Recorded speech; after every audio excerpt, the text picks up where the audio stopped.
Hello friends, तो केम छो सब चंगा सीना। मैं पंकज कुमार आपके अपने यूट्यूब चैनल नॉलेज हब में मैं आप सभी का स्वागत करता हूं। मैंने आप लोगों से पहले भी कहा है, अभी भी कह रहा हूं, आप लोगों से रिक्वेस्ट कर रहा हूं कि जो भी आपके मित्र हों या सगे संबंधी हों जो प्रतियोगिता परीक्षा की तैयारी कर रहे हैं, कृपया करके आप उन्हें मेरा वीडियोज जरूर शेयर करें ताकि उन्हें बिना क्लास ज्वाइन किए ही घर बैठे ही प्रतियोगिता परीक्षा की तैयारी, गणित की तैयारी स्पेशली आराम से मेरे चैनल के माध्यम से बिल्कुल बिंदास तरीके से हो जाएगी उनकी। ठीक है ना।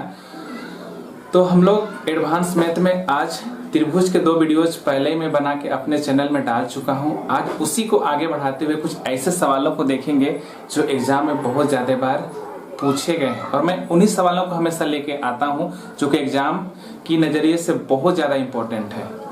ठीक है ना। तो आज उन्हीं सवालों को देखते हैं त्रिभुज से जुड़ा हुआ। आज त्रिभुज भी साथ में रहेगा और उसके साथ साथ वृत्त भी रहेगा, सर्कल भी रहेगा। ट्रायंगल और सर्कल मिला के सवाल कैसे बनते हैं उसको देखेंगे। ठीक है ना। 1-2 क्वेश्चन 2 टाइप के होंगे। उम्मीद करते हैं आपको आज का क्लास मजा आएगा। आप लेकिन पूरा देखिए वीडियो को। ठीक है। पहला क्वेश्चन स्क्रीन पर ये रहा। एक समबाहु त्रिभुज के भुजा की लंबाई, समबाहु त्रिभुज है कहने का मतलब एक ट्रायंगल है, त्रिभुज है जिसकी सभी भुजाएं आपस में क्या है, बराबर है। 8 सेंटीमीटर है, 8 सेंटीमीटर 8 सेंटीमीटर 8 सेंटीमीटर है। त्रिभुज के अंतःवृत्त, अंतःवृत्त मतलब अंदर में एक वृत्त है। हम आराम से बता रहे हैं इसको। ठीक है ना। एक वृत्त है, इसका भी सेंटर होगा, वृत्त का केंद्र होगा। परिवृत्त भी है। ठीक है ना। अंतःवृत्त भी है और परिवृत्त है, बाहर से एक वृत्त भी है। तो क्या कह रहा है इसमें, तो मध्य में स्थित क्षेत्र का क्षेत्रफल क्या होगा अगर हम परिवृत्त भी बना लेते हैं इसका। ठीक है। तो यहाँ एक वृत्त आया, आप देख सकते हैं अंदर में एक छोटा वृत्त है, फिर बाहर में परिवृत्त है। इसको अंतःवृत्त बोलते हैं, बाहर वाला को परिवृत्त कहते हैं। तो ये वृत्त और ये वृत्त के बीच में जो एरिया आएगा, ये जो टिक कर ये एरिया, ये एरिया, तो इस एरिया का क्षेत्रफल कितना होगा, एरिया कितना होगा। ठीक है ना। इस भाग का एरिया कहने का मतलब क्षेत्रफल क्या होगा ये पूछा जा रहा है। इस वृत्त के बाद वाला भाग मतलब बड़ा वृत्त और छोटा वृत्त के बीच वाला भाग। ठीक है। तो एक बात बताइए, अगर अंतःवृत्त का त्रिज्या लेते हैं, अंतःवृत्त की त्रिज्या अगर हम लेते हैं रेडियस, ठीक है ना, ये छोटा त्रिज्या होगा r। तो एक बात बताइए, अंतःवृत्त अगर त्रिज्या लेंगे तो क्या होता है, हमको मुझे मालूम होना चाहिए कि भुजा होता है बटे 2√3 होता है। ये किसका त्रिज्या होता है, अंतःवृत्त का। ये ही बस याद रखना है, इसमें कुछ भी नहीं है। ठीक है ना। बस इसी को याद रखना है। बाह्य वृत्त की त्रिज्या क्या होगी, बाह्य मतलब बड़ा वाला r, तो क्या होगी बाहर वाला वृत्त का त्रिज्या। अरे भाई इसका त्रिज्या तो हम निकाल लें, छोटा वाला का, बड़ा वाला का भी त्रिज्या होगा ना। तो क्या होगा भुजा बाई √3। ठीक है ना। भुजा √3 होगा। तो हम क्या बड़ा वृत्त का भुजा तो हमको मालूम है कितना है, मेरे पास 8 है, तो बड़ा वृत्त का क्षेत्रफल निकाल लेंगे। उसके बाद हम छोटा वृत्त अगर माइनस कर देंगे तो इस भाग का क्षेत्रफल निकल के आएगा। तो यहाँ पर तो है मध्य भाग का क्षेत्रफल निकालना है, मध्य भाग का क्षेत्रफल। हम इसको साइड में इसलिए लिखे हैं ताकि आप इसे जान सके। ठीक है ना। कि जब भी अंतःवृत्त का त्रिज्या बोला जाए तो क्या होगा, भुजा बाई 2√3 होगा, और बड़ा वृत्त का त्रिज्या बोला जाएगा क्या होगा, भुजा बाई √3 होगा। अगर मध्य भाग का निकालना, इस भाग का जो टिक मारे हुए हैं, ठीक है ना, उस भाग का अगर क्षेत्रफल निकालने के लिए कहा जाए तो हम बड़े वृत्त का क्षेत्रफल लिखेंगे। ठीक है ना। हम लिख नहीं रहे हिंदी से, हम मुंह से बता दे रहे हैं कि बड़े वृत्त का क्षेत्रफल। तो बड़े वृत्त का क्षेत्रफल कितना, πr², πr²। तो r की जगह में ये होगा, एक बार हम लिख ही लेते हैं ज्यादा अच्छा रहेगा, πr²। फिर छोटे वृत्त का क्षेत्रफल, बोलिए बड़े वृत्त का क्षेत्रफल से अगर छोटे वृत्त का क्षेत्रफल को माइनस कर देंगे तो ये भाग निकल के आ जाएगा। एक बात बताइए, पाई है, पाई को हम कॉमन भी ले सकते थे लेकिन अभी बाद में लेंगे, एक साथ लेंगे। तो यहाँ कितना है, भुजा बटे √3 होगा, भुजा बटे √3। तो भुजा कितना है यहाँ पर 8 बाई √3 का क्या होगा, होल स्क्वायर। आर का वैल्यू उतना ही ना है तो हम डायरेक्ट वैल्यू को रख दे रहे हैं। भुजा कितना है, मेरे पास 8 है। उसी प्रकार से पाई है, भुजा बटे मतलब 8 होगा, 8 बटे 2√3 का क्या हो जाएगा, होल स्क्वायर हो जाएगा। एक बात बताइए, क्या क्या कॉमन हो सकता है। आप देख सकते हैं कि पाई कॉमन होगा, 8 कॉमन होगा, √3 भी कॉमन होगा। बोलिए होगा ये कॉमन, तो क्या बच जाएगा, सब कॉमन हो जाएगा तो बचेगा क्या, सिर्फ यहाँ पर 1 बचेगा और यहाँ पर कितना बचेगा 1/2 का होल स्क्वायर बचेगा। बोलिए बचेगा कि नहीं बचेगा, बाकी सब तो बाहर निकाल लिए, 8/√3 का होल स्क्वायर, 1/2 केवल बचा, यहाँ पर तो 1 बचेगा। तो उस हिसाब से देखें तो यहाँ पर पाई का मान कितना होता है 22/7 होता है और ये कितना हो जाएगा 8 64 √3 3 हो जाएगा और ये 1 हो जाएगा 1/4 आ जाएगा। बोलिए आएगा, बोलिए आएगा, इतना आएगा। हम इसको बाहर निकाल लिए थे। एक बात बताइए कितना है 22/7 गुना 64/3। अगर हम इसको सॉल्व करते हैं 4 × 4 1 1 आएगा तो 3 कितना आ जाएगा 4 आ जाएगा। ठीक है ना, इसको मुजबानी आपको आना चाहिए, आप साइड में कर सकते हैं। 4 × 4 1 1 आएगा तो 4 में से 1 माइनस हो कितना आ जाएगा 3/4 आ जाएगा। तो 3 से 3 कट जाएगा और 4 से 4 × 4 4 × 24 16 आ जाएगा। 16 चौके 64 होता है, 16 दूना 32, 16 दूना 32 और 1 33, कितना आ गया 332/7 आ गया। अगर हम इसको 1 मिनट 16 दूना 32, हाथ में 3 था, 16 दूना 32 और 3 35, तो कितना आ जाएगा 352। तो 7 × 5 = 35, 50 बार में 350 होगा, कितना बच जाएगा 2 बच जाएगा और 7 से भाग गए थे तो कहाँ लिखेंगे नीचे लिखेंगे। तो 50 पूर्णांक कितना आ गया 2/3, 7 × 5 = 35, तो 50 बार जाएगा। ठीक है ना, तो 350 होगा तो 2 बचेगा ऊपर, 7 से भाग दिए थे 7 नीचे आएगा और यही क्या है इसका आंसर 50 पूर्णांक 2/7 सेंटीमीटर। नंबर 2 ऑप्शन नंबर 2 में है। ठीक है ना, तो हम ये बताना चाह रहे थे कि अंतर्वृत्त की त्रिज्या कितनी होती है भुजा/√3, बाह्यवृत्त की त्रिज्या कितना होती है भुजा/√3 होती है। बस इस चीज को याद रखिए, आप आसानी से बना लीजिएगा हर सवाल को। ओके, नेक्स्ट देखते हैं।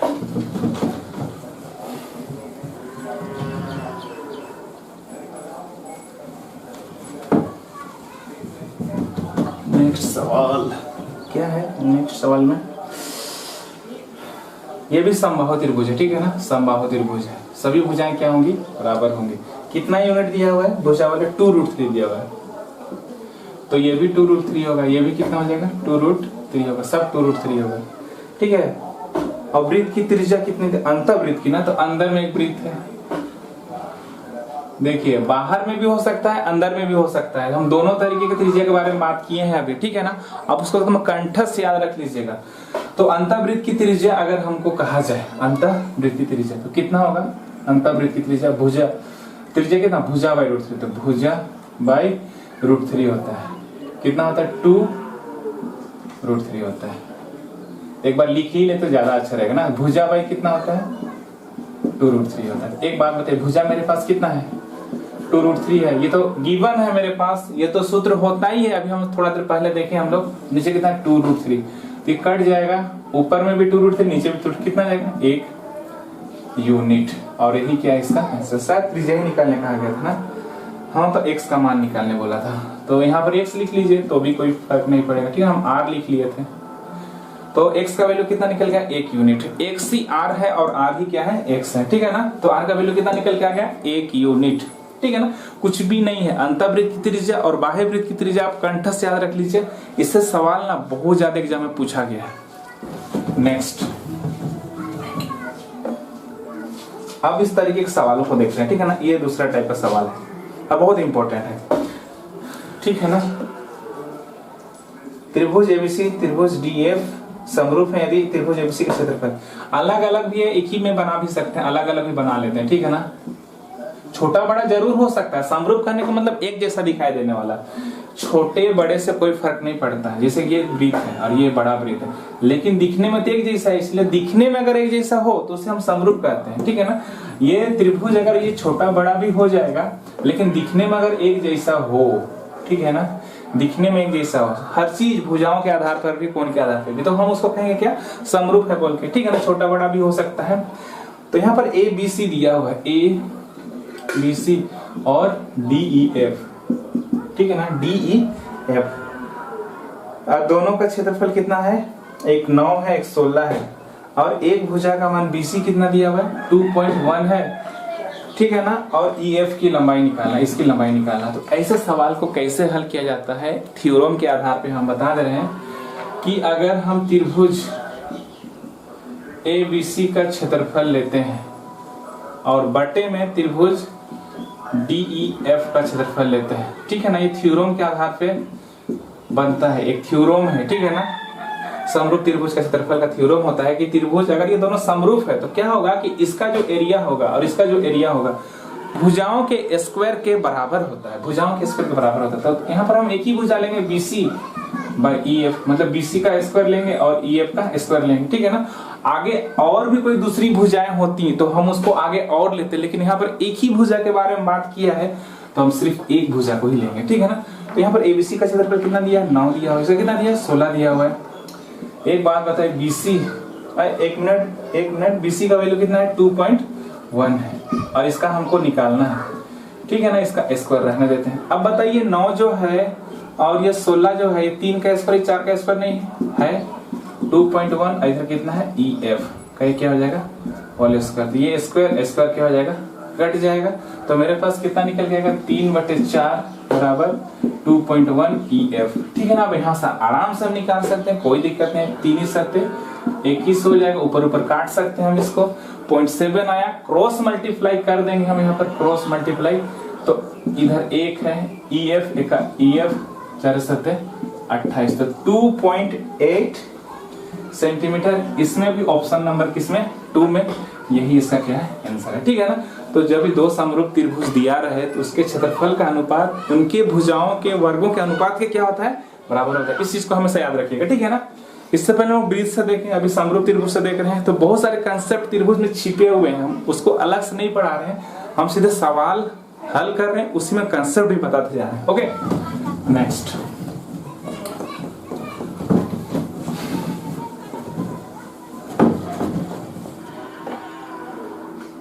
इसको भी देखिए, ABCDF उसी प्रकार से, छोटा बड़ा कुछ भी हो सकता है, बहुत छोटा ले लीजिए इसको, ABC और एक DEF, क्या है DEF, ठीक है ना, DEF है। संगत भुजाएं कितना है, संगत भुजाएं मतलब एक K है तो एक कितना है, एक है, ये बोल रहे हैं अनुपात में, उनके क्षेत्रफलों का अनुपात क्या होगा। तो अगर हम त्रिभुज ABC का क्षेत्रफल लेते हैं और बटे में किसका लेंगे, त्रिभुज DEF का क्षेत्रफल लेते हैं, ठीक है ना। तो संगत भुजाओं के वर्गों के अनुपात क्या होता है, बराबर था, K अनुपात 1 था तो इसको K/1 लिख सकते हैं, तो हम इसको लिख लिए ऐसे और इसका स्क्वायर लगा देंगे, क्योंकि ऐसा होता है कब, जब समरूप त्रिभुज रहेगा तब समरूप त्रिभुज का जो अनुपात होगा भुजाओं के अनुपात के वर्गों के अनुपात के बराबर होता है, भुजाओं के वर्गों के अनुपात के बराबर होता है। तो एक बात बताइए, तो त्रिभुज ABC का क्षेत्रफल अनुपात त्रिभुज DEF का क्षेत्रफल कितना निकल के आ गया, बताइए, K का स्क्वायर और 1 का स्क्वायर, तो K का स्क्वायर अनुपात 1 का स्क्वायर, यही क्या है इसका आंसर है।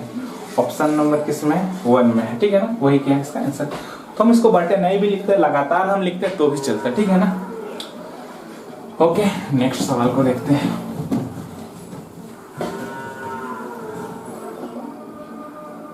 हाँ, इस चीज को देखिए, ABC, अब इसी में दो त्रिभुज है, ज्यादा बड़ा हो गया लगता है, ठीक है ना, कोई बात नहीं। त्रिभुज ABC,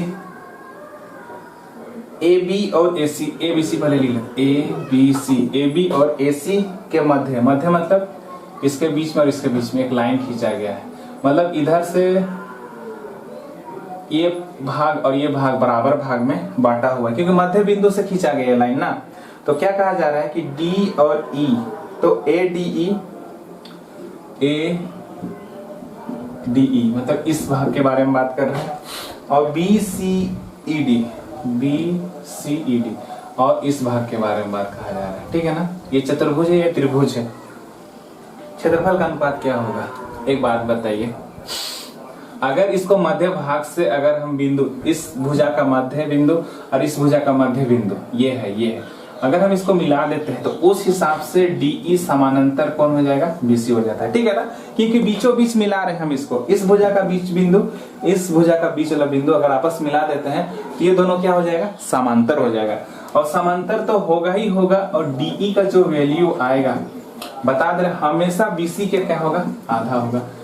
ये चीज को हमेशा याद रख लीजिए। कुछ हम तो पहले भी बोले एडवांस मैथ में आपको कुछ रूल्स, कुछ नियम एवं शर्तें आपको याद रखनी पड़ेंगी, ठीक है ना। तो D बराबर क्या हो जाएगा, हाफ BC होगा।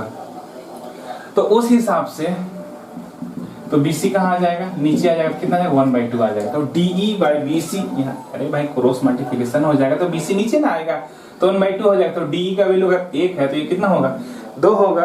तो एक बात बताइए, अगर हम, तो ठीक है ना, ये तो हो गया। तो त्रिभुज ADE का जो क्षेत्रफल होगा बटे में त्रिभुज ABC का क्षेत्रफल भुजाओं के वर्गों के अनुपात के बराबर होगा। ऐसा तो आप बोलिएगा सर जब समरूप होगा तब ना होगा। हाँ भाई समरूप होगा, क्योंकि ये जो त्रिभुज है और बड़ा वाला त्रिभुज है, ठीक है ना, क्या होंगे, समरूप होंगे, ठीक है ना, क्योंकि ये मध्य बिंदु से खींचा गया रेखा है। तो ये जो त्रिभुज होगा और बड़ा वाला त्रिभुज होगा आपस में क्या होंगे, समरूप होंगे, तब जाकर हम ऐसा लिख रहे हैं, तो हम लिखते भी नहीं। तो उस हिसाब से अगर हम छोटा त्रिभुज में AD का त्रिभुज हम इसको लेते हैं, इस भुजा को, मतलब कि DE का भुजाओं के वर्गों के अनुपात के क्या होगा, बराबर होगा BC का होल स्क्वायर, समरूप होगा ही होगा, ठीक है ना। तो एक बात बताइए, तो वो क्या पूछा गया है, क्षेत्रफल का अनुपात पूछा गया है ना। तो क्षेत्रफल का अनुपात पूछा है, तो DE कितना है, यहाँ पर 1 है और यहाँ कितना है, 2 दूनी 4 है। तो एक बात बताइए कि त्रिभुज ADE का क्षेत्रफल कितना निकल के आ गया, 1 आया, और त्रिभुज ABC का बड़ा वाला का कितना निकल के आया, 4 निकल के आया। बोलिए 4 निकल के आया। तो हमसे पूछा क्या गया है, क्वेश्चन में हमसे पूछा गया है कि ADE का क्षेत्रफल, मतलब कि एरिया ऑफ ट्रायंगल किसका पूछा गया है, ADE रेशियो किसका पूछा है, area of triangle, right angle किसका पूछा गया, राइट एंगल बोल रहे हैं, चतुर्भुज किसका पूछा गया, BCED का, एक चतुर्भुज का ना पूछा गया है। इस त्रिभुज का और इस चतुर्भुज का क्षेत्रफल का अनुपात क्या होगा। एक बात बताइए, ADE का क्षेत्रफल तभी निकाले हम, कितना निकाले, 1 निकाले, और BCD इसका क्षेत्रफल कितना होगा। एक बात बताइए, पूरा क्षेत्रफल कितना है, 4 है, यहाँ 4 निकाले, देख रहे हैं आप लोग 4 निकाला हुआ है, पूरा का है ये 4 किसका है, पूरा का 4 है। पूरा 4 में से अगर हम इस भाग का क्षेत्रफल को माइनस कर देंगे तो क्या ये नहीं बचेगा। तो पूरा 4 है और इस भाग का क्षेत्रफल कितना है, 1 है, इस भाग का क्षेत्रफल कितना, 1 है। तो 4 में से 1 माइनस कर देंगे कितना हो जाएगा, 3, और ये क्या है इसका। उम्मीद करते हैं आज का क्लास आपको समझ में आया होगा। अगर समझ में नहीं भी आया होगा तो आप इसको बार बार करके देखिए, क्योंकि ऐसा कोई जगह नहीं होता जहां समझने लायक हो और हम ना बताए हों, ठीक है ना। मैं आप लोगों से फिर से और एक बार रिक्वेस्ट करता हूं कि जो भी आपके मित्र हैं, सगे संबंधी हैं, जरूर मेरे वीडियोज को शेयर करें उन्हें, ताकि उन्हें घर बैठे लाभ मिल सके। ओके, तब तक अपना ख्याल रखिए, घर में रहिए, सुरक्षित रहिए, बाय।